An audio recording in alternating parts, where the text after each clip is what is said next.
bienvenido. Bienvenido, Carlos.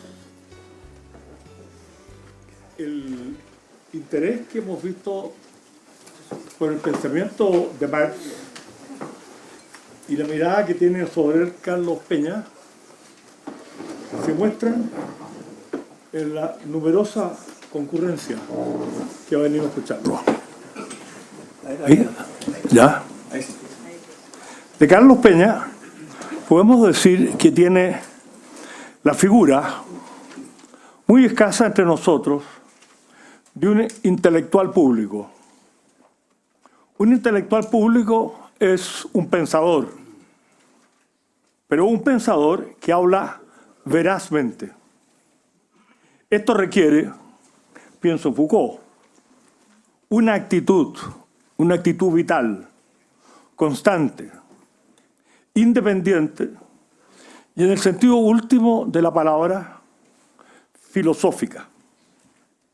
Creo que Carlos tiene esas condiciones y estamos contentos de que hoy vuelva a estar con nosotros. Bienvenido, Carlos.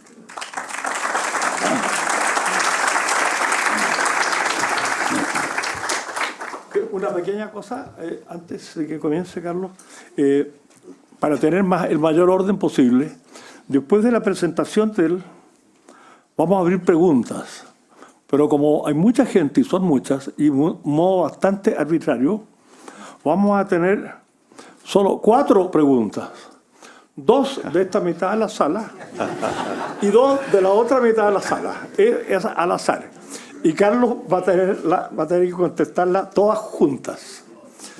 Si terminamos antes de la hora indicada, que serían, según mi reloj, las 25 para las 9, pues estamos partiendo, daríamos 2 más. ¿Ya? Carlos, por favor. Bueno, ante todo agradezco mucho la invitación del Centro de Estudios Públicos para intervenir ante ustedes, identificando las que juzgo son las ideas centrales del pensamiento de Marx, y luego hacer el esfuerzo de dilucidar qué aspectos de esas ideas habrían envejecido, se habrían enmohecido como consecuencia del paso del tiempo y de la historia. Para alcanzar ese objetivo, que consiste, como digo, en identificar los aspectos centrales del pensamiento de Marx, por una parte, y luego intentar ubicar aquellas ideas que pudieran haber envejecido, voy a dividir lo que enseguida diré en 2 grandes partes.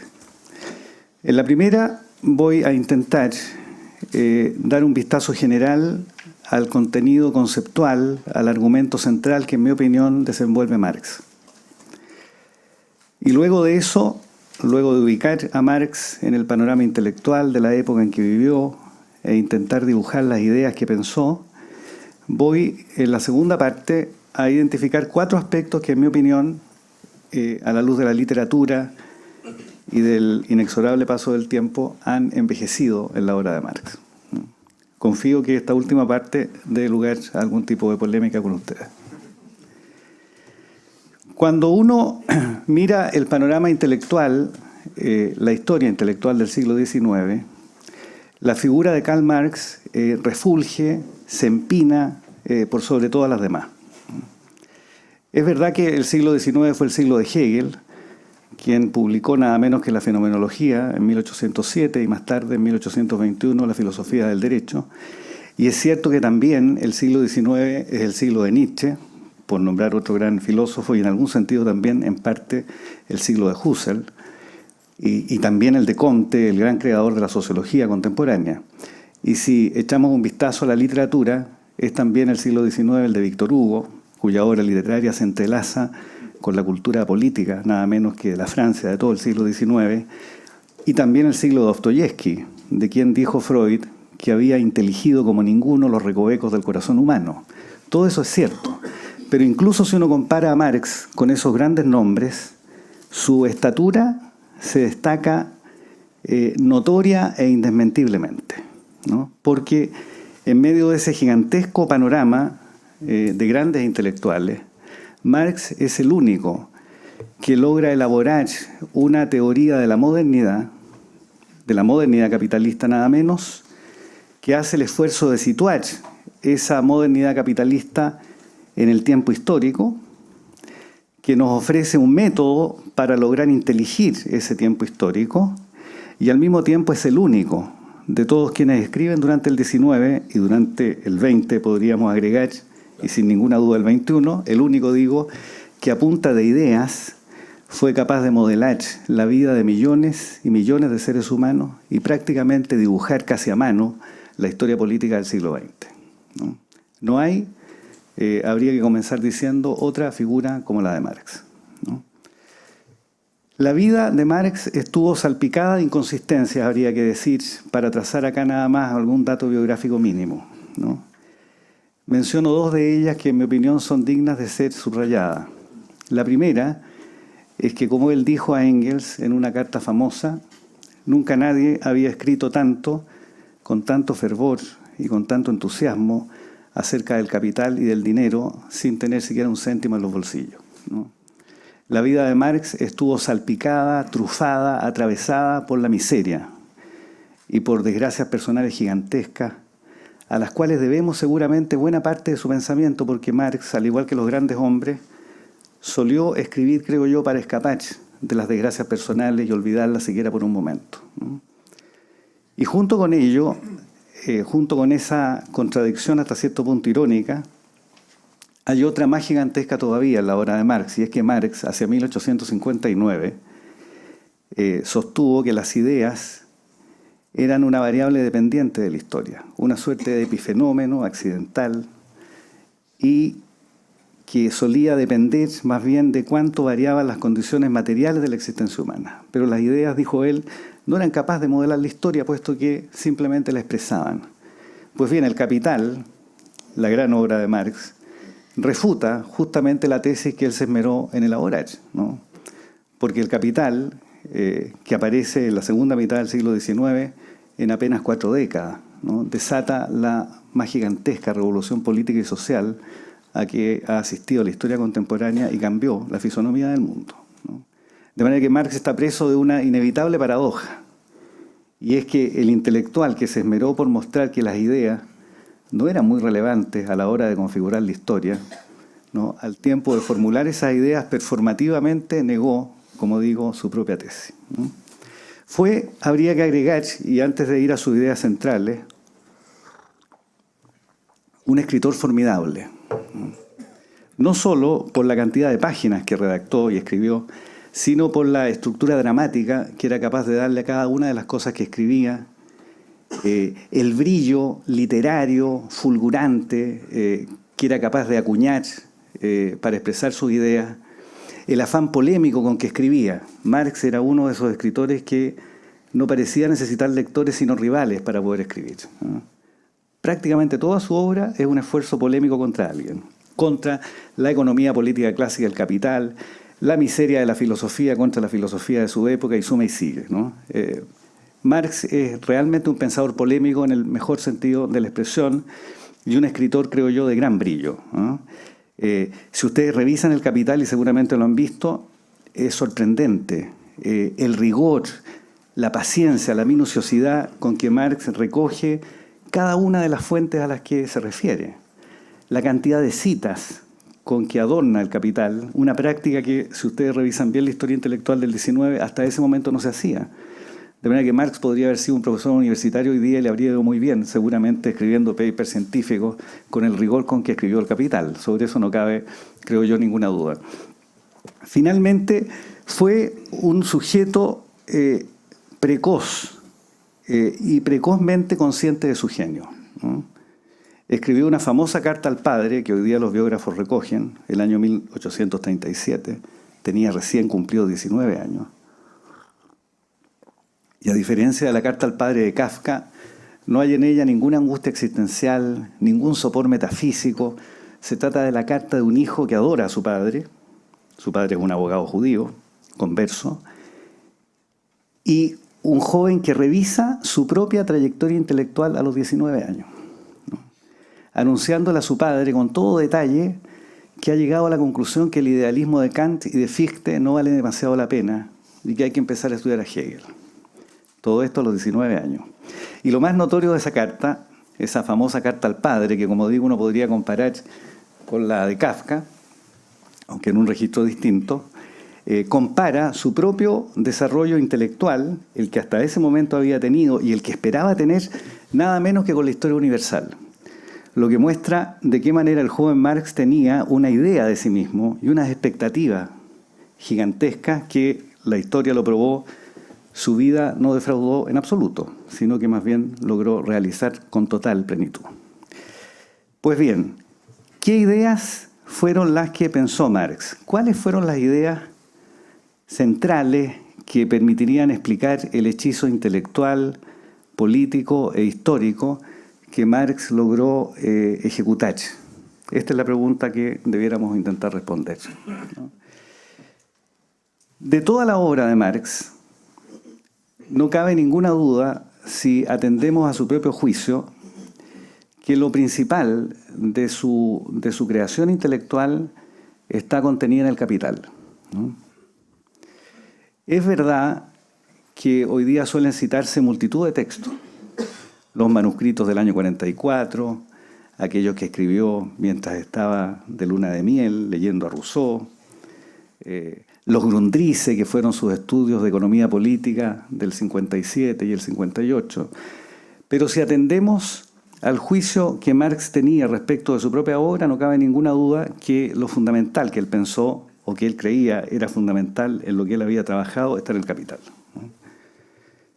Una obra, le dice a uno de sus corresponsales, Meyer, por la que he sacrificado mi vida, mi felicidad y mi familia, ¿no? Este era el estatuto que Marx confería al Capital, ¿no? El Capital, como ustedes saben, se publica recién en la segunda mitad del 19. Termina Marx de escribir el tomo primero del Capital, el único que debemos a su pluma. Lo termina de escribir, digo, el 13 de agosto de 1867. ¿No? Exactamente a las 2 de la madrugada, cosa que sabemos porque le escribe una carta a Engels contándole: a esta hora acabo de poner punto final al primer tomo del Capital, ¿no? Y si bien el Capital se concluye en esa fecha y a esa hora precisa, a las 2 de la madrugada, ¿no?, del 13 de agosto de 1867, no cabe ninguna duda que el argumento narrativo, la visión de la historia que Marx tenía y cuya estructura conceptual intenta develar en el Capital, esa narrativa, que conocemos como marxismo, estaba ya presente en él desde por lo menos el año 1848, que es el año en que publica el Manifiesto Comunista, ¿no? Un año exactamente antes que emigra a Londres. En el Manifiesto Comunista ya se dibuja, como si fuera el bosquejo de una novela, prácticamente toda la teoría de la historia que Marx va a intentar develar en el Capital, ahora más científicamente, ¿no? Y ustedes conocen el Manifiesto Comunista. El Manifiesto Comunista es un panfleto brillante que escribe con Engels, donde describe la sociedad moderna, es decir, el capitalismo que estalla ante sus ojos. Y cuando ustedes leen el Manifiesto Comunista parece en realidad el escrito de un publicista, de alguien encargado de aleccionar a las personas para que adhieran a la sociedad moderna que está brotando ante él. Porque efectivamente él presenta al capitalismo como una formación social formidable, una fuerza misteriosa, vital, que ha alcanzado logros superiores en la historia humana a cualquier cosa que hubiéramos podido imaginar, ¿no? Los acueductos romanos, las pirámides egipcias palidecen, dice Marx, al lado de la fuerza creativa que tiene el capitalismo, ¿no? Que es una formación social que ha dado lugar, dice él, a las mayores y mejores transformaciones que los hombres hubiéramos podido siquiera imaginar, ¿no? Pero al mismo tiempo que Marx constata este espléndido dinamismo del capitalismo en el Manifiesto Comunista, al mismo tiempo toma nota que junto a esa formidable creatividad y a ese acopio de riqueza que el capitalismo es capaz de producir, con la misma y pareja intensidad produce miseria. Y en consecuencia Marx constata en el Manifiesto Comunista que el capitalismo, o la sociedad moderna, que para estos efectos es exactamente lo mismo, está atravesado por una gigantesca contradicción, ¿no? Desarrolla las fuerzas productivas de tal manera, piensa Marx, que no es descaminado pensar que pudieran ellas acabar con la escasez, ¿no? Haciendo posible la libertad humana. Pero al mismo tiempo, y por motivos que habría que dilucidar, produce una miseria como nunca antes la habíamos visto, ¿no? Esta mezcla de una poderosa fuerza creadora y al mismo tiempo de una profunda y muy severa injusticia que se manifiesta en la producción de pobreza y de miseria, es lo que llama la atención a Marx. El Manifiesto Comunista es el intento de explicar conceptualmente este fenómeno, sosteniendo Marx que en realidad en la sociedad moderna anida una contradicción profunda y hasta ese momento irresoluble entre, por una parte, unas fuerzas productivas que objetivamente permitirían la realización de la libertad por la vía de suprimir la escasez, pero por un conjunto de instituciones al mismo tiempo surgidas de esa misma fuerza, entre las cuales está el Estado, que sujetan, por decirlo así, ¿no?, que sujetan estas fuerzas liberadoras que el capitalismo anida, ¿no? Hay una contradicción, en suma, entre la formación social superestructural, diríamos, siguiendo la terminología del año 59 por una parte, y la capacidad creadora del capitalismo. Esta contradicción, que se expresa como una contradicción de clases, dice Marx, en algún momento habrá de acabar, ¿no? Y habrá de acabar cuando la clase explotada, aquella con cuyo sudor se expande esta gigantesca productividad, se rebele, expropie a los expropiadores, ¿no? Y el manifiesto termina con esa espléndida cita, proletarios del mundo unidos, ¿no? Este relato, que es un relato casi novelesco, ¿no?, del Manifiesto Comunista,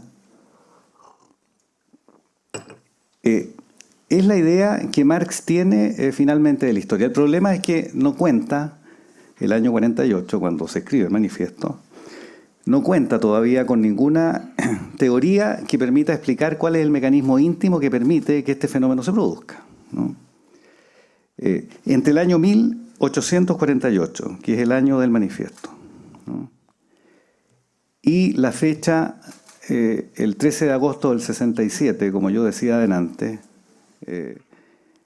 Marx hace un gigantesco esfuerzo por intentar dilucidar el mecanismo íntimo que hace que la modernidad, con todas sus contradicciones, se produzca, ¿no?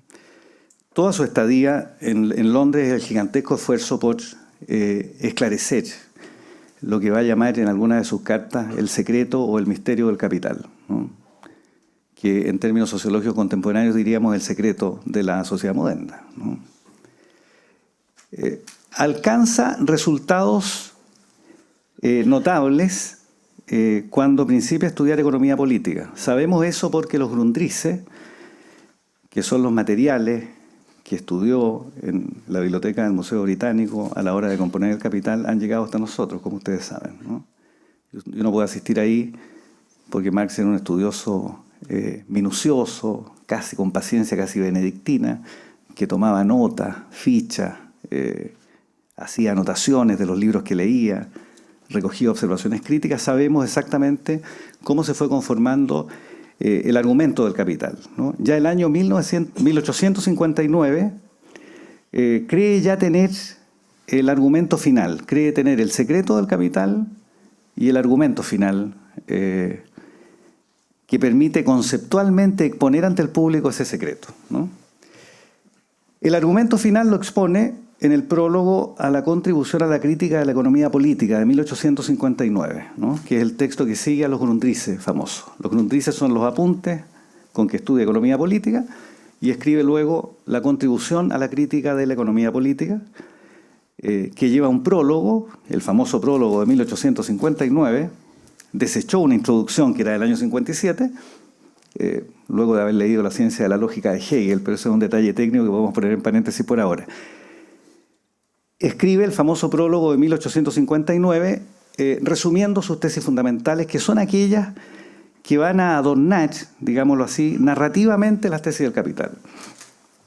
¿Y qué dice el prólogo del año 59? Todos ustedes lo conocen y lo ofendo prácticamente si lo reitero, pero Marx dice más o menos lo que sigue. Dice, hasta ahora me había dedicado a la jurisprudencia. Marx es un tipo que había estudiado Derecho, ¿no? Se había doctorado en Derecho, por supuesto. Y dice, el resultado general a que llegué, año 1859, y que una vez obtenido me sirvió de guía para mis estudios, puede resumirse como sigue. Estoy citando textual. En la condición, digamos, en la producción social de su existencia, ¿no? Los hombres contraen, dice él, determinadas relaciones de producción que son dependientes del desarrollo de las fuerzas productivas, y sobre esas relaciones de producción, agrega, se erige una gigantesca superestructura jurídica, política y cultural, ¿no? Que es una expresión, fundamentalmente, agrega, de las condiciones materiales de existencia, ¿no? La clave, en consecuencia del desarrollo histórico, sospecha Marx en el año 59, es el cambio en las condiciones materiales de la existencia humana. De ahí la frase que está en el prólogo del 59, no es la conciencia, ¿verdad?, del hombre lo que determina el ser, sino que el ser social es lo que determina su conciencia. La clave, en consecuencia, es el cambio en las condiciones materiales de la existencia humana, ¿no? Llega un punto, dice Marx, donde el cambio de las condiciones materiales de la existencia entra en desarrollo, digamos, en contradicción con la gigantesca superestructura que hasta ese momento se había erigido sobre ella, y se abre entonces una época de revolución social, ¿no? Con una particularidad, agrega Marx en el prólogo del 59. La contradicción que se produce entre el desarrollo de las fuerzas productivas, diríamos, y las relaciones de producción que han surgido a su sombra en el capitalismo es la contradicción final, ¿no? Y augura entonces en el prólogo del 59 que una vez que esa contradicción se resuelva, se podrá dar el salto desde el reino de la necesidad, es la expresión que utiliza, al reino de la libertad, ¿no? Habrá entonces, concluye, terminado la prehistoria humana. Ya habrá comenzado la verdadera historia humana. Ya veremos qué quiere esto decir desde el punto de vista político. El texto que acabo de reseñar recién, que como ustedes ven tiene un grado mayor de sofisticación conceptual, ¿verdad?, que la narrativa espléndida, pero panfletaria finalmente, del Manifiesto Comunista, debiera ser completado todavía con un texto también muy temprano, del año 45, que es la ideología alemana, un texto que escribe con Engels, que no publica Marx. En una de sus cartas dice que una vez que aclaró sus ideas lo dejaron entregado a la crítica roedora de los ratones, esa es la expresión que él utiliza. Es la ideología alemana, donde él imagina esto que llama reino de la libertad, ¿no? Y lo que afirma en ese párrafo famoso, que paso ahora a citar, y que va a reiterar luego en el tomo 3 del Capital, ¿no?, es que llegará un momento cuando esta contradicción se resuelva y el salto al reino de la libertad se produzca, ya veremos qué quiere decir todo esto, llegará un momento, dice, en que la división coactiva del trabajo habrá desaparecido. Y usted podrá dedicarse en la mañana, dice, a leer, en la tarde a pasear, en la noche a crítico, sin que por eso sea ni pescador, ni lector, ni crítico, porque no hay división coactiva del trabajo, ¿no? Esta es la imagen, casi una ensoñación novelesca, ¿no?, que el Marx del año 45, piensen ustedes, tiene en la cabeza. Estamos hablando del año 45, un año después de los famosos manuscritos de París del año 44, ¿no? Pero esta es una imagen que, como digo, a pesar de ser una imagen de eso que se llama el joven Marx, persiste en su obra, como lo prueba el tomo 3 del Capital, donde una imagen muy semejante aparece cuando Marx imagina el reino de la libertad como una asociación voluntaria de productores que suprime la división coactiva del trabajo. Ya vamos a ver qué dice la literatura posterior sobre este paso fundamental del argumento de Marx. Pero como decía, el esquema narrativo y conceptual de en qué consiste y cuál es la condición de la modernidad, diríamos, de la modernidad capitalista, está ya formulado en estas obras que acabo de trazar a grandes líneas, ¿no? La otra que habría que mencionar es la crítica al programa de Gotha, para que vean ustedes cómo hay una cierta coherencia narrativa en esta especie de ensoñación novelesca y magnífica, sin ninguna duda, que tiene Marx, en la crítica al programa de Gotha, que es la crítica al programa socialdemócrata alemán, ¿no? Marx, estamos hablando esta vez del año 1875, ya publicó El Capital, esgrime, ¿no?, el lema que la sociedad comunista, dice él, que es el reino de la libertad, podrá algún día escribir en su bandera. De cada cual según su capacidad, a cada cual según su necesidad. Entonces, como ustedes ven, tanto las imágenes notables del Manifiesto Comunista, la armazón conceptual más rigurosa del prólogo del 59, lo que he llamado la ensoñación magnífica que aparece en la ideología alemana y en el tomo tercero del Capital, y este lema que aparece en la crítica al programa de Gotha, completan este cuadro magnífico que Marx tiene en la cabeza, ¿no?, respecto de qué, de la situación íntima de la modernidad capitalista por una parte, pero al mismo tiempo del lugar que ella posee en el continuo de la historia, ¿verdad? O más bien habría que decir, echando mano al prólogo, de la prehistoria, porque solo cuando termine pasaremos a la historia, en opinión de Marx, y ya veremos qué puede significar esto conceptualmente. Pero como decía, la cuestión que, sin embargo, Marx aún no había logrado resolver era cuál era el misterio del Capital.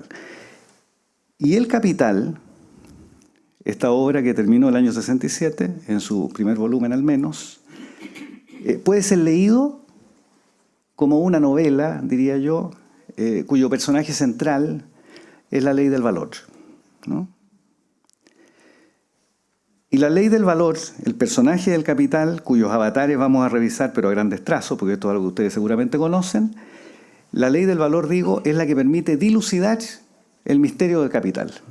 Es decir, permite explicar científicamente, como diría Althusser, ¿no?, aquello que conceptual y casi literariamente Marx había descrito desde el Manifiesto Comunista hasta el prólogo del 59. ¿En qué consiste este problema? Marx, en el tomo primero del Capital y en el libro primero, desde luego, comienza, como ocurre con todas las grandes obras, formulando prácticamente una tesis notable que resume prácticamente el contenido del volumen. Dice, a primera vista, la sociedad capitalista se nos presenta como un inmenso arsenal de mercancía. Esta es la frase. Esto tiene una explicación a partir de la ciencia de la lógica de Hegel, pero digo, dejemos eso por ahora en paréntesis. La cuestión es, ¿qué explica el valor de la mercancía? Siguiendo una vieja tesis que está en Aristóteles, en la política y en la ética nicomaquia, nada menos, Marx dilucida dos dimensiones en el valor de una mercancía, como ustedes saben, el valor de uso por una parte y el valor de cambio por otra parte, ¿no?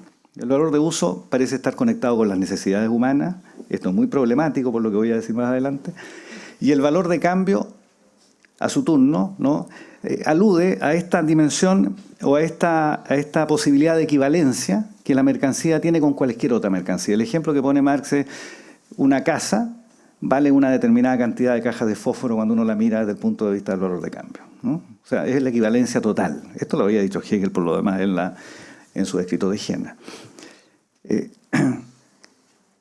La cuestión es, sin embargo, ¿cuál es el origen del valor de cambio? La economía política, por ejemplo, John Stuart Mill, David Ricardo, habían afirmado algo en lo que Marx cree firmemente, ¿no? Y es que el origen del valor de cambio, es el trabajo humano, ¿no? Esto es la tesis de la economía política clásica, ¿no? Sin embargo, si el valor de la mercancía derivaba del trabajo humano, en la formulación que la economía política clásica efectuaba, no era posible dilucidar cuál era el valor del trabajo, sin incurrir en una tautología obviamente estúpida, ¿verdad? Si usted dice que el valor de la mercancía es el trabajo, y luego pregunta por el valor del trabajo y responde, bueno, el valor del trabajo, está diciendo una perfecta tontería, ¿no? David Ricardo no resolvió el problema, como sabemos, tampoco John Stuart Mill. Marx, sin embargo, cree haberlo resuelto, ¿no?, con aquella famosa fórmula según la cual el valor o la ley del valor o el valor de la mercancía equivale al tiempo de trabajo socialmente necesario para producirla. Esta fórmula, aparentemente una variación meramente lingüística de aquella que había formulado la economía política clásica, permite resolver, sin embargo, una infinidad de problemas. El principal de todos permite calcular el valor del trabajo. Si el trabajo es una mercancía, podemos también saber cuál es su valor. El valor del trabajo es el tiempo socialmente necesario para reproducir las fuerzas del obrero, digamos, o sea, para reproducir el trabajo, ¿no? Este sencillo giro, nos parece sencillo hoy día, una vez que ya lo conocemos, desde luego, pero la genialidad de Marx consiste en haberlo dado, antes que nadie, por supuesto, y ya veremos el alcance que tiene, permite develar lo que él va a llamar el secreto del capital, ¿no? ¿Cuál es el secreto del capital? Consiste básicamente en que en la circulación capitalista, una persona tiene dinero, estoy ejemplificando tal cual lo hace Marx en el libro primero del Capital. Una persona tiene dinero, compra una mercancía, ¿no? Luego la vende por su exacto valor y al cabo de esta circulación tiene más dinero. Este es el misterio del capital, ¿no? Se trata de un misterio porque aquí no hay una cuestión moral. No es que el capitalista, en la circulación capitalista, ¿verdad?, tenga dinero, compre una mercancía y luego lo engañe a usted cobrándole más de lo que la mercancía vale y que por eso acumula. No, no. La gracia del capitalismo, dice Marx, es que las cosas se cambian por su exacto valor. Nadie engaña a nadie. Hay una perfecta equivalencia, hay una perfecta justicia conmutativa en el intercambio. El mercado es perfectamente justo, ¿no? Pero así todo se produce acumulación. Este es el misterio del capital. ¿Y cómo puede ocurrir esto? Bueno, lo que ocurre, dice Marx, y esta es la famosa plusvalía, ¿verdad?, es que hay una mercancía, el trabajo humano, ¿no?, que produce más valor que aquel que es necesario para reproducirse, ¿no? Y en consecuencia, la apropiación de ese plusvalor es lo que permite la acumulación. Esta es la tesis central de Marx, digamos, ¿no?, de la cual se derivan cuestiones como la distinción entre capital constante y variable, la ley de rendimientos decrecientes, etcétera, que podemos discutir después, pero este es el aspecto fundamental de su argumento, ¿no? El aspecto fundamental es que hay una mercancía que produce al consumirse, al emplearse o usarse, más valor que aquel que es necesario para reproducirse a sí misma. Este es el plusvalor que permite la apropiación y permite en consecuencia la acumulación, ¿no? Esta es la tesis central sobre la cual Marx va a intentar explicar a partir de allí, durante todo el tomo primero del Capital, la íntima estructura del capitalismo, ¿no? Desde por qué hay crisis en el capitalismo, por qué la tasa de ganancia decrece, por qué inevitablemente el capitalismo, en su opinión, aunque en esto al parecer se equivocaba, produce inevitablemente pobreza, ¿no? Todo esto, que ustedes no crean, a partir de este descubrimiento magnífico que es la formulación que él hace de la ley del valor, corrigiendo, como digo, la economía política. Ahora bien, la pregunta que cabe formular, ¿no?, es de qué forma, o más bien, cómo se sitúa esta idea de Marx en la historia de las ideas. Desde luego, como expliqué antes, la idea de que el origen del valor está en el trabajo es una vieja idea. Viene de Locke, desde luego. Locke la formula en el segundo tratado sobre el gobierno civil, ¿no? Es una idea muy persistente en la historia de las ideas. Aunque fíjense ustedes, Locke, y menciono esto porque luego voy a ir sobre un aspecto del envejecimiento de estas ideas que creo yo se entiende bien a partir de aquí, pero dejo mencionado el punto.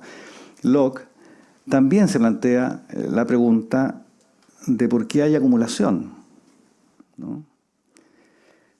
Porque Locke piensa que el origen de la propiedad, como ustedes saben, es el trabajo.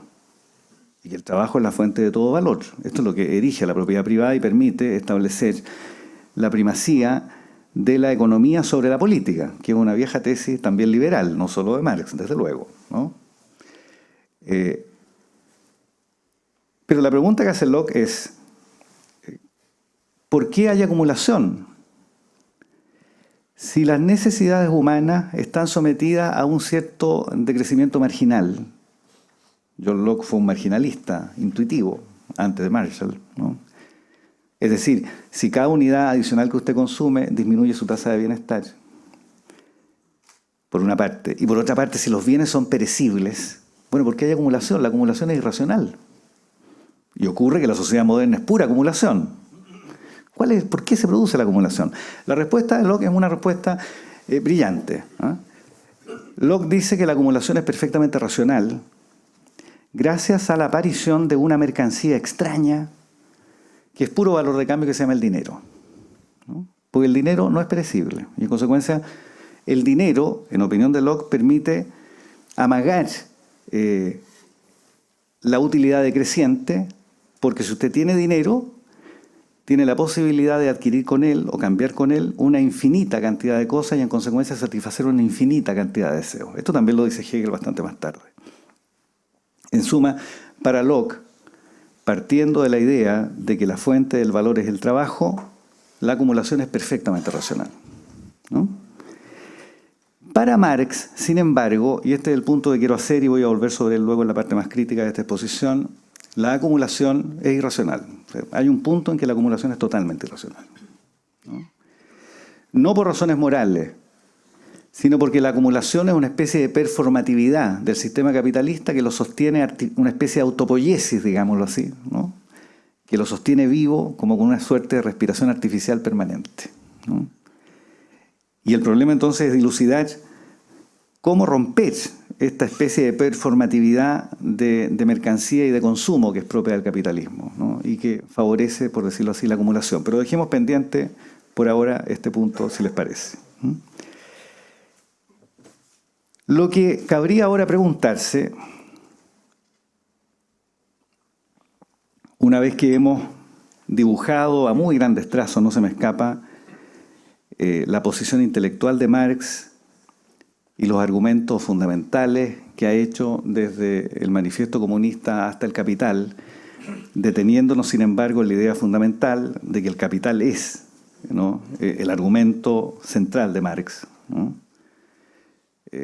Aquel al cual dio, repitámoslo, ¿no?, su salud, sacrificó su felicidad y su familia, ¿no?, según le dice a Meyer, su corresponsal favorito, ¿no?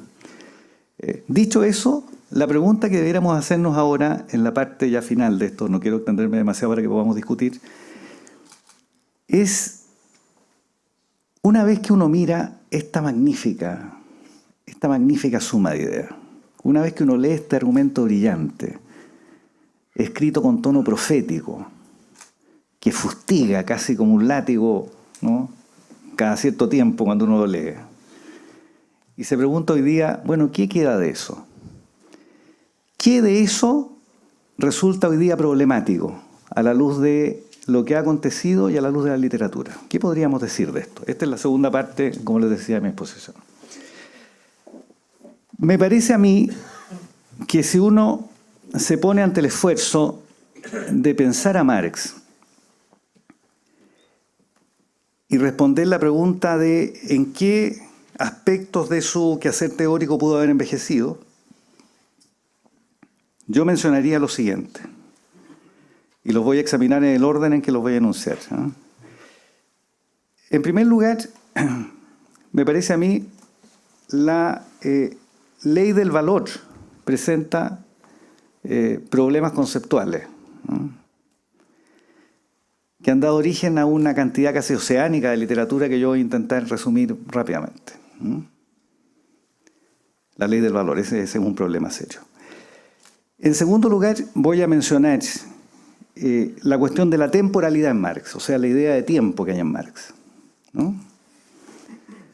Porque Marx es un moderno, Marx es un pensador de la modernidad, finalmente, ¿no? Y la modernidad es una forma de concebir la temporalidad. Quiero detenerme también en eso. Esa es una segunda cuestión. En tercer lugar, voy a mencionar el problema del sujeto histórico. Marx, como vamos a ver, cree que la historia tiene un sujeto privilegiado, que es el proletariado, ¿no? Una clase que reúne en sí a la humanidad entera, ¿no? Una clase redentora, diríamos, Así lo dice el propio Marx, por lo demás. Y finalmente voy a intentar comparar las ideas acerca de la libertad que tiene Marx, ¿no?, con las ideas liberales sobre la libertad. Y con eso voy a concluir. Bien, vayamos al tema de la ley del valor.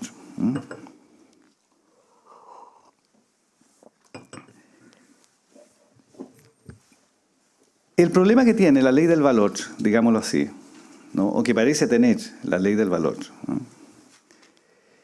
es que si ustedes se preguntan cuál es el valor del trabajo, que es el aspecto clave de este argumento, la respuesta de Marx es que el valor del trabajo es el tiempo socialmente necesario el tiempo de trabajo socialmente necesario para reproducirlo, para reproducir las fuerzas del obrero, etc. Y la pregunta es, ¿qué se necesita? Y esta es una pregunta que el propio Marx hace en El Capital, no la estoy inventando retóricamente. ¿Qué necesita el obrero para reproducir su fuerza?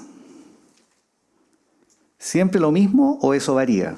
La respuesta de Marx es que las necesidades del obrero, cuya satisfacción es imprescindible para reproducir sus fuerzas, ¿me siguen?, y que está a la base de la ley del valor, esas necesidades, dice él, varían dependiendo del tiempo histórico. Obsérvese el problema en que estamos, ¿no? Obsérvese el problema. La ley del valor es el íntimo mecanismo de la relojería de la historia, ¿no? Pero al mismo tiempo descubrimos que, al parecer, el mismo es histórico, ¿no? Por supuesto, Marx advierte este problema, desde luego. No es un problema inédito, debo decirle, en las ciencias sociales, ¿ah? Si ustedes leen a Durkheim, por ejemplo, el gran sociólogo francés, en la regla del método sociológico dice, bueno, la clave de la sociología es explicar lo social por lo social, ¿no? Y si ustedes leen a Heidegger, se enterarán del círculo hermenéutico, ¿no?, donde Heidegger dice, bueno, toda interpretación parte de otra interpretación, esto es inevitable, digamos. Lo mismo Husserl, de manera que no es tan escandaloso, pero hay que explicar este círculo vicioso en que Marx incurre en la ley del valor. ¿Por qué, entre otras cosas? Porque la idea de Marx tiene un horizonte, llamémoslo escatológico, ¿verdad?, consistente en que llegará un momento en que pasaremos del reino de la necesidad al reino de la libertad, ¿no? Y este momento, aparentemente, diríamos, por ejemplo, Marcuse tiene un texto en un famoso debate con Bloch, ¿no? Este momento, el salto del reino de la necesidad al reino de la libertad, se produce una vez que objetivamente la escasez se elimina, ¿no?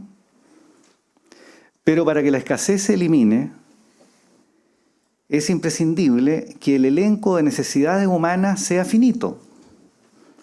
Es decir, que las necesidades no sean cuestiones que dependan de su preferencia, de lo que usted quiere, desea o anhela, sino que estarían ancladas antropológicamente en una cierta naturaleza, ¿verdad?, que por algún motivo de pronto brotaría en nosotros, desechando todas esas necesidades inservibles e innecesarias por las que ustedes se esfuerzan en trabajar todos los días, ¿no?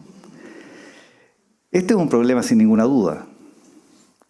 ¿Cómo, en qué momento pasamos del reino de la necesidad al de la libertad? El caso más evidente es decir, bueno, pasamos del reino de la necesidad al reino de la libertad una vez que la escasez esté objetivamente suprimida como consecuencia del fantástico desarrollo de las fuerzas productivas cuya alabanza se contiene en el Manifiesto Comunista, ¿no? Uno podría decir esto. Marcuse, como digo, en una disputa muy temprana así lo sostiene, ¿no? Y hay textos del propio Marx que parecen insinuarlo. Pero sostener eso es una tesis, diríamos, que no sería extraña en la historia de las ideas. Es una tesis estrictamente rusoniana. Rousseau era un sujeto que pensaba que había necesidades verdaderas y necesidades falsas. Y que la modernidad era, por decirlo así, el desorden de las necesidades falsas. Necesidades, decía Rousseau, que cubrían con guirnaldas de flores las cadenas de nuestra servidumbre, ¿no? Hemos oído hoy día también eso. Hoy día se escuchan este tipo de frases, ¿no? Necesidades falsas que cubren con guirnaldas de flores las cadenas de nuestra servidumbre, ¿no?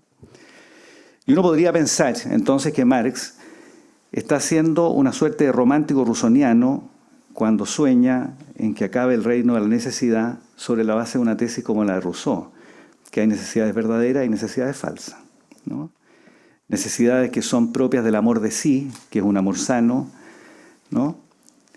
Y otras que son propias del amor propio, que es un amor insano, un amor egoísta, ensimismado, que riñe con los otros individuos, ¿no? Esta es una tesis posible.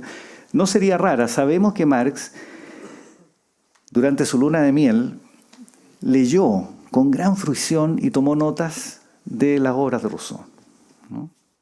Pero esto ocurrió muy tempranamente, los 40, ¿no? De manera que podemos dar el beneficio de que esto pudo haber cambiado. Pero esta es una posibilidad, quiero decir.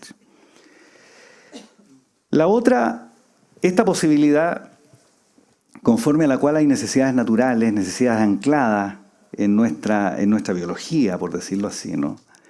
Por supuesto, es una tesis que resulta totalmente opuesta, ¿no? A la economía neoclásica y al marginalismo, ¿no? Piensen ustedes que 10 años después, más o menos, de la publicación del primer tomo del Capital, hay otra gran obra en la historia de la economía, los principios, ¿no?, de economía política de Alfred Marshall, ¿no?, el gran marginalista, el padre de la economía neoclásica, que tiene un párrafo extraordinario. Abre los principios Marshall, estoy saliendo de Marx, estoy hablando de una década después del Capital, diciendo Marshall lo siguiente: David Ricardo, recuerden ustedes, el héroe de Marx, que elabora la ley del valor, comete un gran error, porque cifra el secreto de la economía en la producción, dice Marshall. Cuando la verdad es que si uno mira con imparcialidad las cosas, el secreto de la economía está en el consumo. Esto dice Marshall, estamos hablando de 1880, 1885. En el consumo. Porque, dice Marshall, citando a Senior, otro gran clásico, porque no hay pulsión más fuerte en los seres humanos. A mí esto siempre me pareció muy notable, digamos, por lo temprano. No hay pulsión más fuerte en los seres humanos que el deseo de distinguirse. Motivo por el cual, dice Marshall, los seres humanos nunca van a necesitar lo mismo. No quieren comer cosas distintas y mejores, quieren sofisticarse, quieren cambiarse. El anhelo humano es un anhelo insaciable. Esto es lo que dice Marshall. Una tesis exactamente opuesta, como ustedes ven, a la tesis rusoniana, ¿verdad? No hay naturaleza en la cual se estén ancladas nuestras necesidades y que sirvan como un baremo, un criterio al que podamos recurrir para saber qué necesidades merecen ser satisfechas y cuáles en cambio no. No, somos una fuente insaciable de anhelos de distinción. Esto es lo que dice Marshall, ¿no? Y por eso, para alguien como Marshall, a pesar de que es un marginalista, es decir, alguien que piensa que el consumo de una unidad adicional de un bien produce una satisfacción cada vez menor, en suma, que si usted come un chocolate lo disfruta, si come dos disfruta también seguramente, el tercero ya le empieza a asquear. Si bien eso es así, ¿no?, como somos una fuente infinita de deseos, la acumulación, a pesar del marginalismo, es igualmente posible y es racional. O sea, la tesis que venía de Locke. Esta es una tesis totalmente opuesta, desde luego, a esta primera lectura rusoniana que podríamos hacer de la tesis de Marx, digamos, del paso del reino de la necesidad al reino de la libertad. Marcuse, Herbert Marcuse, por supuesto, ¿no?, ustedes saben, marxista, entre cuyos datos biográficos uno podría mencionar que fue además discípulo de Heidegger, ¿no?, con quien partió a estudiar apenas se enteró que se había publicado Ser y Tiempo. Bueno, Marcuse escribe El hombre unidimensional, el año 68, y antes escribe Eros y civilización. Son textos clásicos de lo que se llama freudomarxismo, digamos, ¿no? Marcuse se ocupa de este tema, ¿no? Y Marcuse, en el hombre unidimensional, afirma que la manera de salir de este atolladero conceptual que acabo de describir, y que no se me ocurrió a mí, sino que está en las obras que acabo de citar, consiste en entender, y esta es una tesis que Marcuse va a mantener siempre muy firme, en entender, dice él, que las necesidades no son necesidades, esto es lo que dice Marcuse, son sistemas de necesidades. Es decir, que lo que usted desea o anhela es, por decirlo así, un sistema autorreferido de deseos que son producto, dice Marcuse, del propio sistema capitalista. Esto parece extraño, ¿eh? Pero tiene sentido. La idea de que en realidad el sistema capitalista produce un sistema de necesidades, ¿no?, que se alimentan unas con otras en una especie de vorágine autorreferida de la cual los seres humanos es muy difícil puedan escapar. Este sistema de necesidades es, dice Marcuse, el que con la abolición del sistema capitalista se va a suprimir. Y una vez abolido el sistema capitalista va a surgir un nuevo sistema de necesidades. Esto es lo que afirma Marcuse en El hombre unidimensional y en Eros y civilización. En Eros y civilización sostiene él, ¿no?, que este sistema de necesidades está libidinalmente introyectado, siguiendo una tesis freudiana clásica, ¿eh? En El hombre unidimensional hace más bien una tesis de consumo, similar a la que hoy día haría Jean Baudrillard, digamos, ¿no? Pero hay un sistema de necesidades que no pertenece, entiéndase bien, a la naturaleza humana, sino que pertenece a la estructura en la cual desenvolvemos nuestro quehacer. Esta tesis, que parece sorprendente y sobre la cual podremos volver luego al discutir,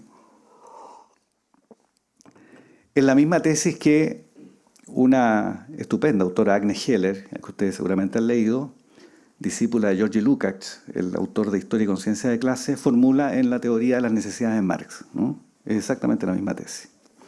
Y es la misma tesis que aparece en la obra Althusser, ¿no? Althusser, como ustedes saben, escribe una famosa obra con Etienne Balibar para leer El Capital, ¿no? Althusser es un discípulo de Lacan, la nota al pie biográfica, digamos. Althusser es un discípulo de Lacan. Lacan es quien elabora el lema del retorno a Freud, ¿no? Lacan dice, bueno, Freud ha sido malentendido, hay que ir nuevamente a Freud y ver qué exactamente fue lo que quiso decir. Bueno, Althusser dice el retorno a Marx, ¿no? Althusser se rebela contra la idea que el marxismo deriva de una antropología humanista, como la que muchos marxistas en ese entonces, en los 60, a partir de los manuscritos del 44, habrían querido elaborar. Y Althusser dice, no, en realidad el marxismo no es un humanismo, digamos. ¿Ya? En esto hay parentesco con Heidegger, por supuesto, por vía de Lacan, sin ninguna duda. El marxismo no es un humanismo, no es un sistema de comprensión del tiempo y de la historia anclado en una antropología, ¿no? El gran descubrimiento de Marx es que aquí se trata de una estructura, y esta estructura produce un sistema de necesidades. Si modificamos la estructura, otro sistema de necesidades surgirá. Marcuse escribe un panfleto brillante, cuya lectura sugiero, que se llama Ensayo sobre la liberación. Lo escribe el año 68, en medio del fervor de los movimientos estudiantiles del 68. Y se plantea este mismo problema, el problema de qué es esto del reino de la libertad. ¿Cuáles son nuestras necesidades? ¿Qué es esto? Y Marcuse dice, solo puedo responder lo que una estudiante negra le dijo a un periodista que le preguntó lo mismo. La estudiante negra dijo, mire, una vez que el capitalismo termine, seremos por primera vez libres para saber realmente lo que queremos ser, ¿no? Porque solo allí brotará efectivamente, en opinión de Marcuse, la libertad, ¿no? Este es un problema, que lo dejo planteado, un problema hasta ahora irresoluble. El paso del reino de la necesidad de la libertad a partir, como digo, de la concepción de la ley del valor y el tema de las necesidades. Como ustedes ven, este no es un asunto extraño a la literatura epigonal, digamos, de Marx, ¿no? Aparece prácticamente en toda la literatura. Aparece en Agnes Heller, como digo, en Marcuse, en Althusser, en toda la literatura secundaria, digamos. Este es un problema que es un quebradero de cabeza, por decirlo así, para los teóricos del marxismo. Esta es la cuestión de la ley del valor. Voy rápidamente al tema de la temporalidad, ¿no? Muy breve y muy rápidamente, porque el tiempo sí que ya escasea.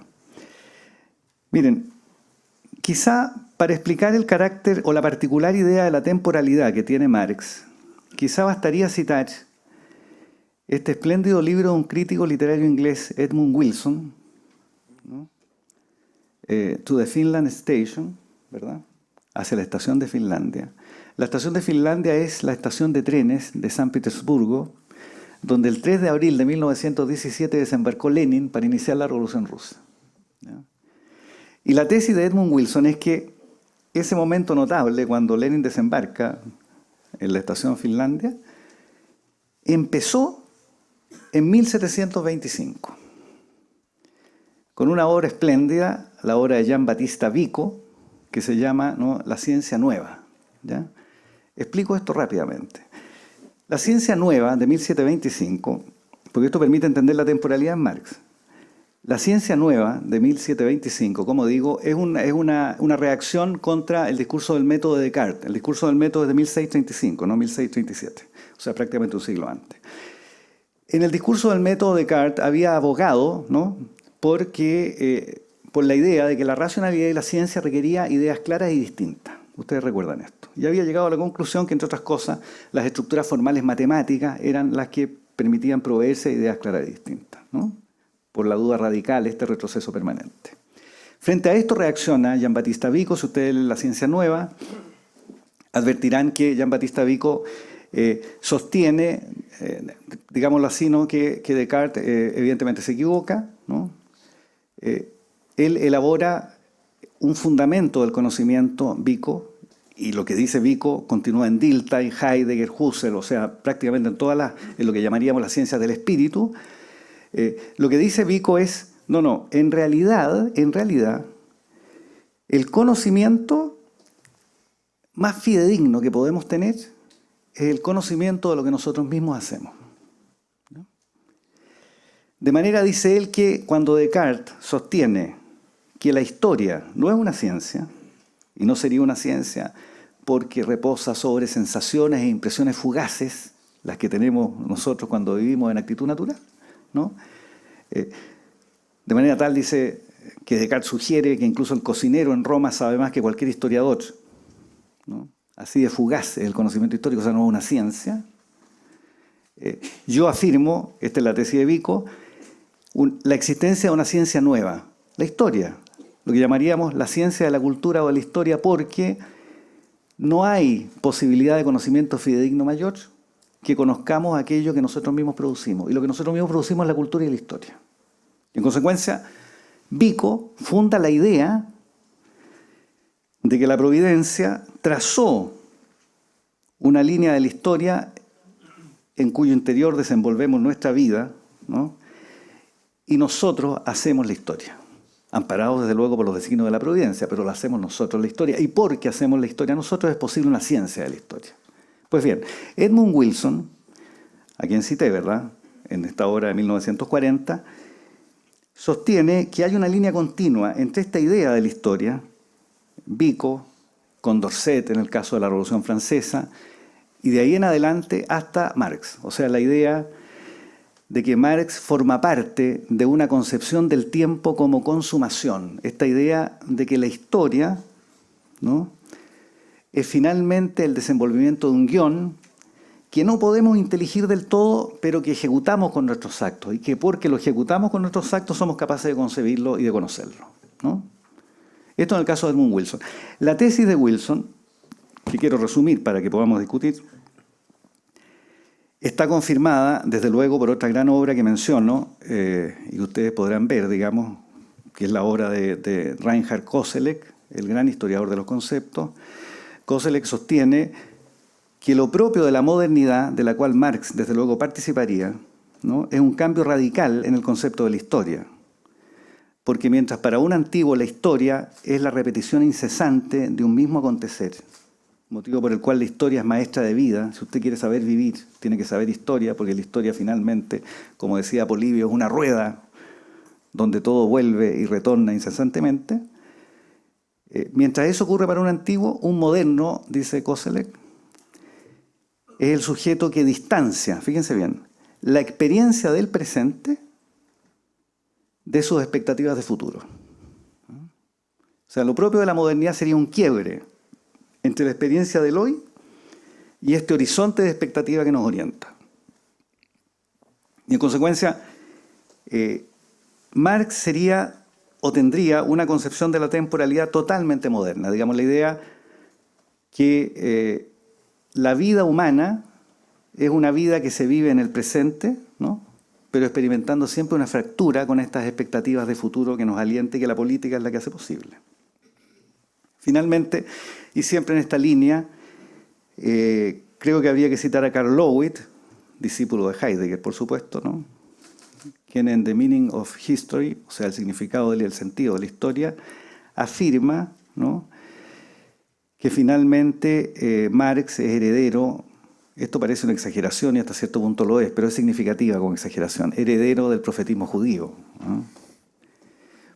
Porque Marx, al igual que el profeta judío, cualquier un creyente, concibe la historia, fíjense bien, como una profecía al revés, ¿no? O sea, la idea de que la historia se lee desde el futuro. Yo comprendo lo que nos ocurre, los tropiezos que experimentamos, la explotación que sufrimos, a la luz del futuro que se acerca y que nosotros mediante nuestra acción podemos realizar, ¿no? Esta idea de la temporalidad en Marx es muy fuerte, sin ninguna duda, y Löwit la subraya notablemente, ¿no? Lo mismo hace Hermann Cohen, el gran neokantiano, ¿no? Tiene una frase estupenda en su libro sobre el judaísmo, ¿no? Dice, los padres de la historia modernamente entendida son los profetas judíos, ¿no? Y lo dice porque los profetas leen lo que ocurre a la luz del futuro que se acerca. Por eso la historia modernamente entendida es una profecía al revés, y de esto participaría Marx. Y la pregunta que yo haría, pero lo dejo planteado nada más, para ir luego a los otros dos temas, la pregunta que haría es la siguiente. Esta concepción del tiempo nos resulta hoy día seductora, porque hoy día pareciera más bien que vivimos en un presente eterno, ¿no? ¿Verdad? Pareciera que esta idea de vivir la historia y la vida personal orientada por una especie de escatología, pensando la propia vida y la de los demás como un camino hacia una suerte de consumación, no pareciera ser hoy día muy eficaz culturalmente, ¿no? No es tanto que hoy día las utopías estén decaídas, que lo están también, pero seguramente todos tenemos nuestra utopía, ¿no?, como la tenía Marx en esa carta al padre del año 37. ¿no? Lo decisivo es que no concebimos el tiempo de esa manera, ¿no? No concebimos el tiempo de esa manera. El Dante en la Divina Comedia relata que uno de los círculos del infierno tiene escrito el lema que aquí se cierran las puertas del futuro, ¿eh? Y Octavio Paz dice, bueno, esto es una pesadilla para cualquier moderno, digamos, cerrar las puertas del futuro, ¿eh? Pero algo de eso es lo que ha ocurrido, creo yo, en la cultura contemporánea, y es probable que aquí haya, digamos, un severo problema, ¿no?, cultural, digámoslo así, para este planteamiento. Voy rápidamente a los otros dos temas y disculpen lo que me he extendido. El tema del sujeto histórico, que habría que agregar a la cuestión del valor y las necesidades y a la cuestión, como digo, el tiempo de la temporalidad. El tema del sujeto histórico. Para Marx, el sujeto de la historia no es usted, no soy yo, no es un líder carismático, no, es una clase. Es la clase proletaria que reúne en sí, por ser maltratada, expoliada, por vivir en medio de la enajenación, fuera de sí, con su humanidad enajenada, en este gigantesco arsenal de mercancías que es el consumo contemporáneo, esta es la idea del fetichismo en Marx, la clase proletaria reúne en sí a la humanidad entera, ¿no? Y cuando la clase proletaria se libera en consecuencia a toda la humanidad, ¿no? Esta es la afirmación central de la idea de sujeto histórico en Marx. ¿Qué ha pasado con esto? A mí me parece que en la propia literatura marxista o de inspiración marxista, pienso en Laclau, por ejemplo, Ernesto Laclau, en Chantal Mouffe, en Zizek, por nombrar tres autores que seguramente ustedes conocen. Esta es una idea que se ha abandonado. Lo que hoy día uno puede encontrar en ese tipo de literatura es más bien la idea que el sujeto histórico no preexiste a la lucha política, sino que se constituye en la lucha política. En otras palabras, el sujeto histórico es el producto de la lucha política y no un agente previo destinado a ejecutarla. ¿Entienden? Esta, por supuesto, es la vieja idea de hegemonía gramsciana, ¿no? O sea, la idea que lo que usted hace es crear un vacío, digámoslo así, una fractura, una herida, ¿no?, en este mundo autorreferido del capitalismo. Y una vez que usted logra crear esta fractura y logra cohesionar en torno a ella las expectativas, genera una cierta hegemonía que produce al sujeto político, ¿no? Esta es la razón de por qué hoy día la izquierda que ha leído estas cosas, por supuesto, ¿no?, alienta todos los temas. El feminismo, el ecologismo, etc. ¿Por qué? Bueno, porque la agenda de temas agudiza, por decirlo así, el conflicto cultural, y el conflicto crea al sujeto. ¿Me siguen? No es que el sujeto preexista ontológicamente al conflicto. Este quizás sea el quiebre más radical que uno puede observar hoy día en este tipo de literatura, y el quiebre sin ninguna duda más brillante que uno puede observar en este tipo de literatura, ¿no? Zizek, en un espléndido libro, dice que en realidad la escena que mejor refleja la índole de la política de izquierda hoy día, dice Zizek, o Zizek, ¿no?, es una foto de los rebeldes rumanos cuando cae Ceausescu, ¿no?, que enarbola una bandera donde la estrella del medio está recortada y hay un simple vacío, ¿no? Porque la política, dice Zizek, es el esfuerzo por generar ese vacío y llenarlo produciendo al sujeto que justamente lo va a llenar, ¿no?, que lo va a suturar. Esta es una idea que podríamos discutir más largamente, es una idea psicoanalítica, desde luego, como casi todas las de Zizek, ¿no?, pero es la idea de que el mundo de la historia tiene un vacío, una herida que no se puede suturar, ¿no?, salvo mediante la fantasía, que es la lucha política o la ideología. Esto no es muy distinto que el psiquismo individual, por supuesto, ¿no?, desde luego, ¿no? La gente va al analista queriendo llenar ese vacío que no se puede colmar, ¿no?, ¿verdad? Y la llenan con la fantasía de que el psicoanalista sabe cómo hacerlo, digamos. En eso consiste el análisis, ¿no? Pero la política, esta es la idea, la política, ¿verdad?, sería el esfuerzo por producir el sujeto histórico en vez de una tarea asignada al sujeto histórico preexistente. Yo creo que esta es la parte clave de este asunto. Finalmente, el último punto que yo haría, tenía algunos otros, pero quedemos en esto nomás, el tema de la libertad, ¿no? Porque, de alguna manera, ¿no?, lo que uno puede ver en la obra magnífica de Marx es un concepto de libertad más ambicioso, más sofisticado, pero también algo más oscuro, si bien seductor, de lo que libertad significa, ¿no? Para un liberal, la libertad es simplemente la ausencia de coacción, ¿no? Si usted es pobre o es incapaz de ejecutar acciones, usted podrá decir que es pobre o es incapaz, pero no tiene por qué decir que le falta libertad, porque la libertad tiene que ver, ¿verdad?, con estrechar el círculo de acciones potenciales posibles mediante la injerencia externa, ¿no? Una cosa es la pobreza, dice Isaiah Berlin, otra cosa es la falta de libertad. Decir que usted no tiene libertad porque es pobre es confundir las cosas. Esta es la afirmación de Isaiah Berlin. Esta no es la opinión de Marx, desde luego. Marx, en La cuestión judía, un texto de 1844, ¿no?, un texto escrito contra Bruno Bauer, que había sido su profesor, no era un discípulo muy fiel Marx, ¿eh?, porque se rebela contra su profesor, lo maltrata en La cuestión judía, tiene un gran alegato donde Marx distingue entre los derechos del hombre y los derechos del ciudadano, ¿ya? Y Marx dice que en la sociedad burguesa, la sociedad capitalista, los derechos del hombre finalmente son la consagración, dice, a nivel del Estado, del derecho y de las instituciones, del máximo egoísmo. Es la expresión jurídica finalmente del mercado, ¿no? La idea de que el individuo tiene derecho es simplemente la consagración final del egoísmo, ¿no?, de la enajenación. Y en consecuencia, la verdadera libertad no tiene que ver con el individuo, tiene que ver con la humanidad, ¿no?, con una humanidad, y con esto voy a terminar, que se apropia de sí misma. Si uno tuviera que describir a qué llama libertad a Marx, Marx llama libertad a aquella condición donde los seres humanos son capaces de dominar las fuerzas sociales que ellos mismos producen, recuerden a Vico, ¿no?, y la naturaleza, ¿no? Esta es la verdadera libertad, ¿no? Es decir, La verdadera libertad coincide, y aquí retomamos un tema que aparece en los manuscritos del 44, ¿no? Coincide con lo que Hegel y el propio Marx del 44 llamaría alienación. ¿Ah? La historia humana finalmente es un extravío, como esta fantástica imaginación de Hegel es la fenomenología del espíritu, ¿no? ¿Verdad? Una conciencia extraviada que finalmente logra reconciliarse consigo misma, ¿no? Para Marx, efectivamente, la historia humana es un extravío, ¿no?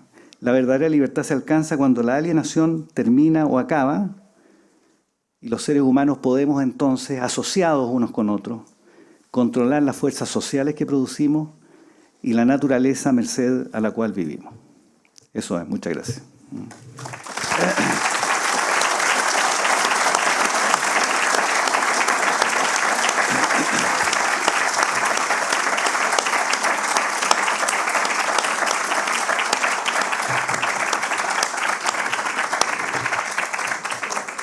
Ahora, Carlos va a tener que contestar 4 preguntas, todas juntas.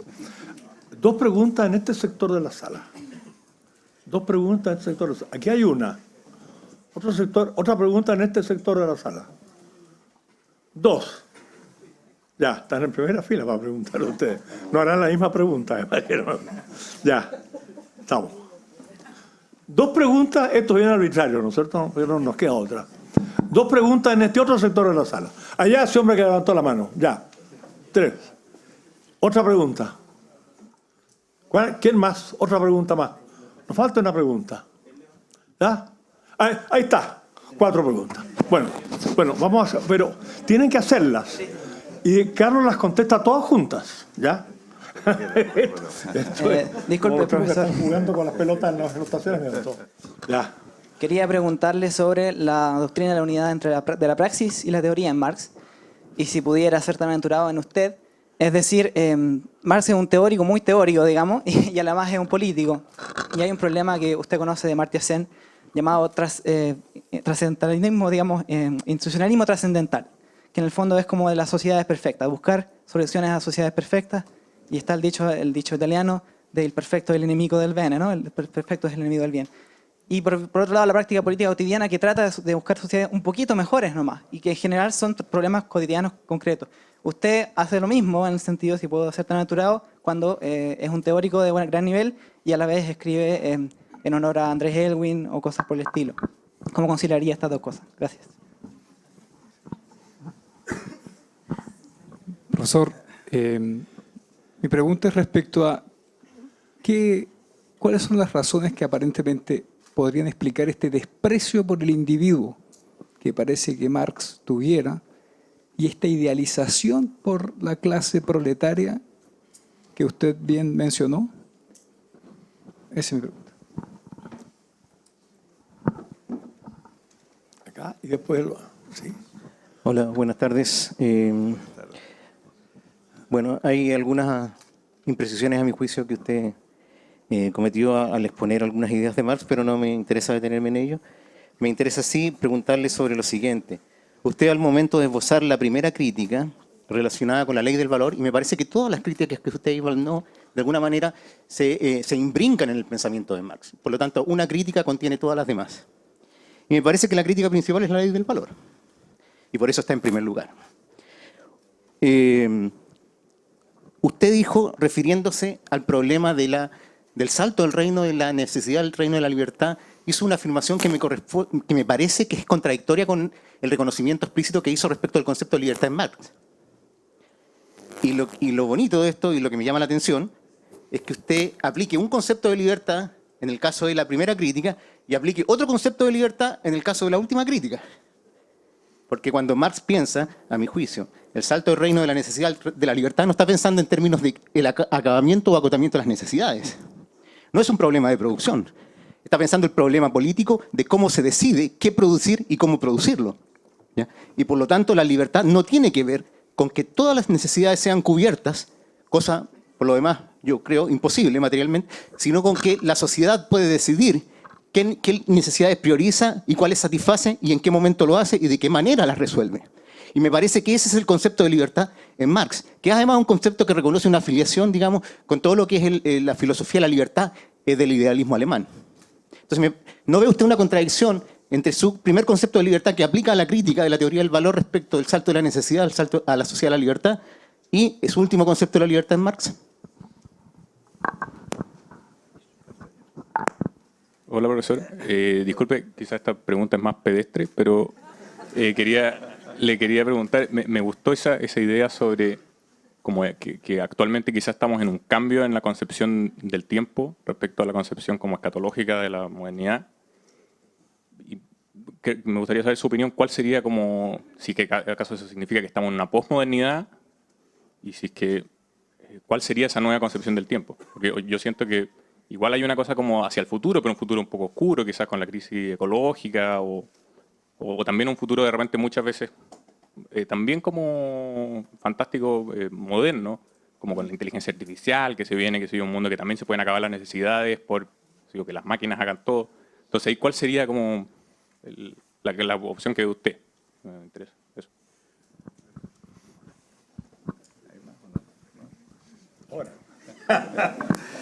Bueno, muchísimas gracias por todas las preguntas y las observaciones, por supuesto. Lamento que no tengamos más tiempo para poder discutir, pero bueno, ya habrá otra oportunidad.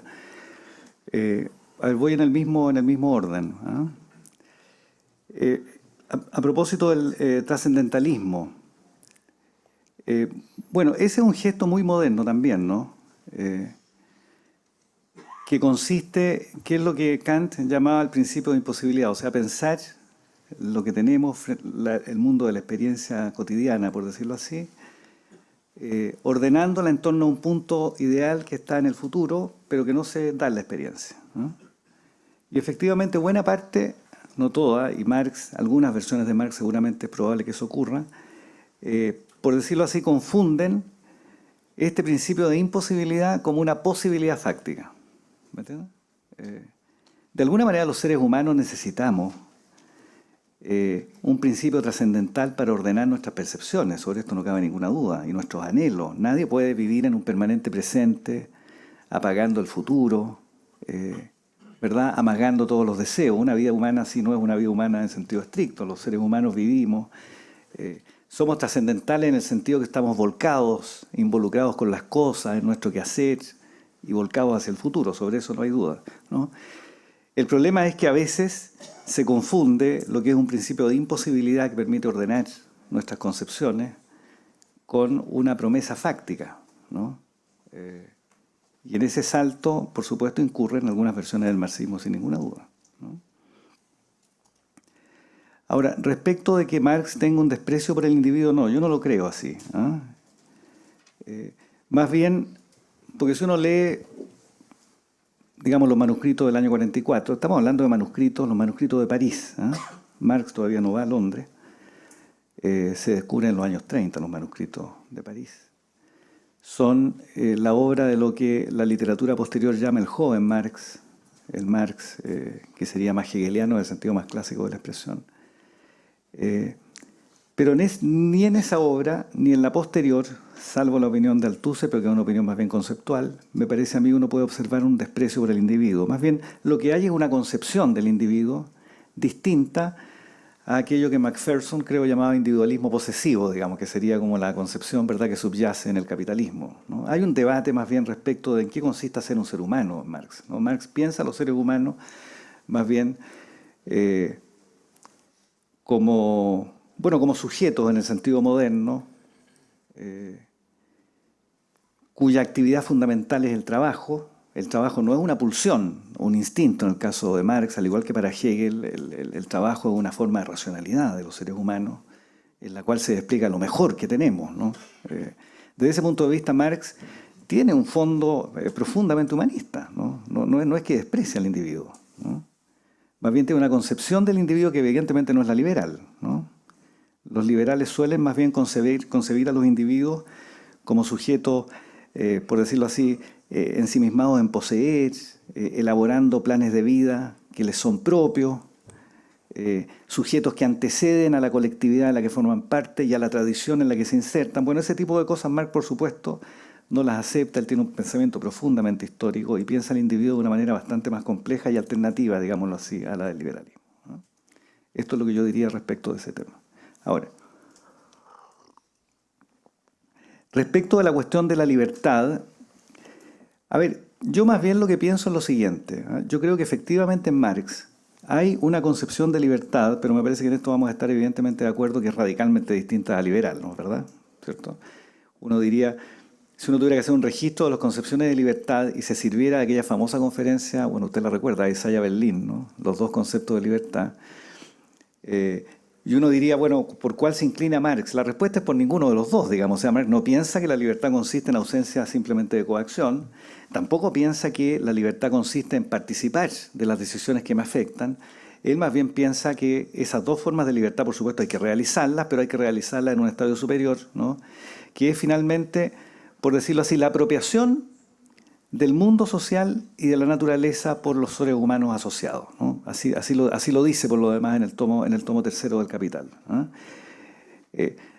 Ahora, este argumento, que es un argumento notable realmente, deriva del hecho que Marx piensa que uno de los rasgos del capitalismo, una de las dimensiones del fetichismo de las mercancías, diríamos, ¿no?, es que los seres humanos vivimos en una relación social invertida, ¿no? Es decir, nos vivimos como sujetos privados en el conjunto de nuestros apetitos, de nuestras necesidades, porque aquello social que nos constituye se expresa, sin embargo, en la circulación de las mercancías, ¿verdad? O sea, vivimos una realidad social totalmente invertida. Esto lo decía, ustedes lo recuerdan, Hegel en la Filosofía Real, que son los textos de 1805, 1807.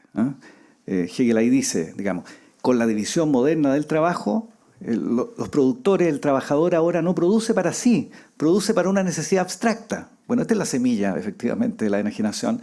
Lo que yo creo es que lo que Marx llama libertad es la superación de esta relación social invertida y efectivamente la apropiación, ¿verdad?, del mundo social por productores asociados. Esta es la expresión que usa, ¿verdad?, en el tomo tercero del Capital, ¿no? Y respecto a la pregunta pedestre, ¿no?, ¿cuál era exactamente? Perdón. No. Muy bien, sí, el tema de la temporalidad. Mire, lo que yo creo es que lo propio de la sociedad contemporánea es que está expuesta a la producción de distintas formas de temporalidad. Esto es lo que yo diría, ¿eh? O sea que en vez de ser una cultura hegemonizada por una sola concepción del tiempo, como si todos nos viéramos como se vio la cultura occidental hasta muy entrado el siglo XX, una especie de caravana muda, ¿no?, que caminaba hacia un destino, supieran o no supieran los miembros cuál era ese destino, ¿no? Hoy día no nos vemos así, ¿verdad? Nos vemos como asociados más bien libremente, adscriptivamente a un caso o a otro, con concepciones más bien distintas. Yo recuerdo que en Oscuridad Mediodía, esa novela de Arthur Koestler, que ustedes seguramente recuerdan, ¿no?, que es sobre los procesos de Moscú, ¿no? Uno de los fiscales, a la hora de condenar a muerte a uno de los prisioneros, que era un ex comunista, digamos, ¿no?, hace un alegato estupendo a favor de la pena de muerte, diciendo, bueno, pero ¿qué es la muerte de un individuo al lado del gigantesco destino humano? O sea, al lado de esta caravana que camina, digamos, por el curso correcto de la historia, ¿qué puede significar la vida de un individuo que no es capaz de comprender, digamos, este trazado, ¿no? Bueno, esta idea, la idea de que somos parte, por decirlo así, del género humano, como dice la Declaración Universal de Derechos Humanos, pero que como somos parte del género humano, somos una caravana que camina por el valle de la historia, plagado de lágrimas y de tropiezos, digamos. Esta idea yo creo que nadie la cree hoy día realmente, y más bien lo que tenemos es un mundo, yo diría, protestantizado, ¿ah?, en el sentido que la gente no ha abandonado ese tipo de ideas, pero sí las entiende hoy día más bien electiva, no las entiende como una condición adscrita, sino que como una idea que uno elige o escoge, al modo que escoge camisa, universidad o conferencia a la cual quiera ir, ¿ah? Eso es. Yo me atrevo a hacerte una pregunta, pero es muy largo. Es muy largo. La concepción del tiempo de Marx, ¿no crees tú que hay un rasgo mesiánico? Estoy pensando en el sentido del tiempo, en el comienzo del cristianismo, particularmente en San Pablo, ¿no es cierto? Como una culminación de la historia, y que nosotros los hombres tenemos que irle dando sentido a las cosas que se nos están pasando para una plenitud que tendrá lugar con la llegada del Mesías.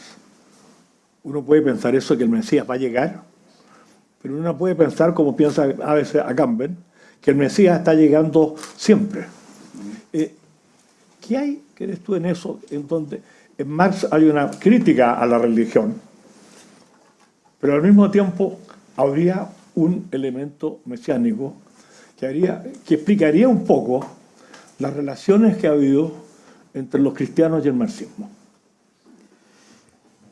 A ver, yo no diría exactamente que hay una cuestión mesiánica, porque más bien lo que hay, creo yo, en ese sentido, en Marx, es menos una cuestión cercana al cristianismo, ¿no? Que ese sí es mesiánico, y más cercana, creo yo, al profetismo judío, ahí sí. Por esto que dice Hermann Cohen, digamos, o sea, la noción moderna de historia se la debemos a los profetas.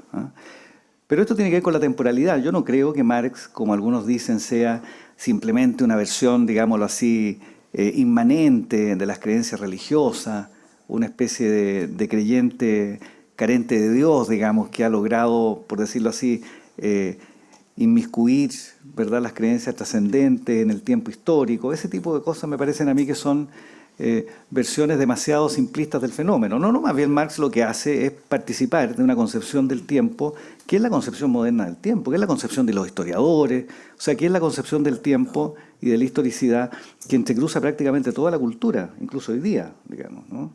No es que Marx piense en la llegada de un Mesías, o que piense como creía Joaquín de Fiore, tú recuerdas, ¿no? Los milenaristas, digamos, ¿no? Que de pronto la historia transitaba por la edad del Padre, del Hijo y del Espíritu Santo, y que estábamos cerca de esta última, y en consecuencia el fin del mundo llegaba y la parucía se producía así por arte de magia. Ese tipo de cosas Marx nunca las creyó, desde luego.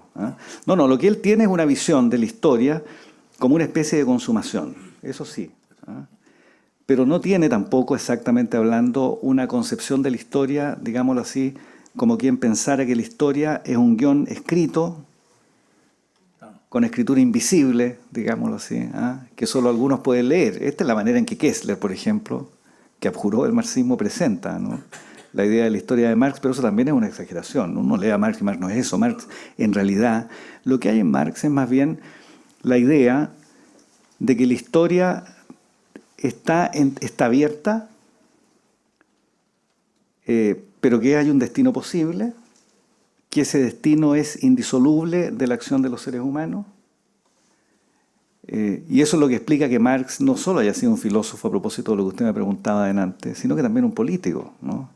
Si Marx hubiera creído, como algunas caricaturas presentan, que la historia tenía un guión mudo e invisible, que inevitablemente se iba a producir, bueno, seguramente se habría sentado a esperar, ¿no? Y no habría sido el sujeto activo, fervoroso, que sacrificó, repitámoslo una vez más, su salud, su felicidad y su familia, ¿no?, por las ideas en las que creía, ¿no? Eso es muy cierto. Hay un elemento, hay una acción humana, Sí. que no es la redención de que habla, No.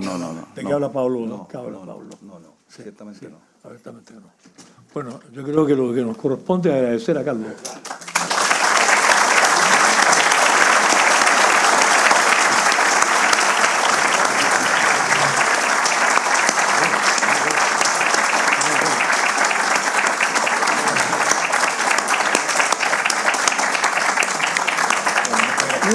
Mira.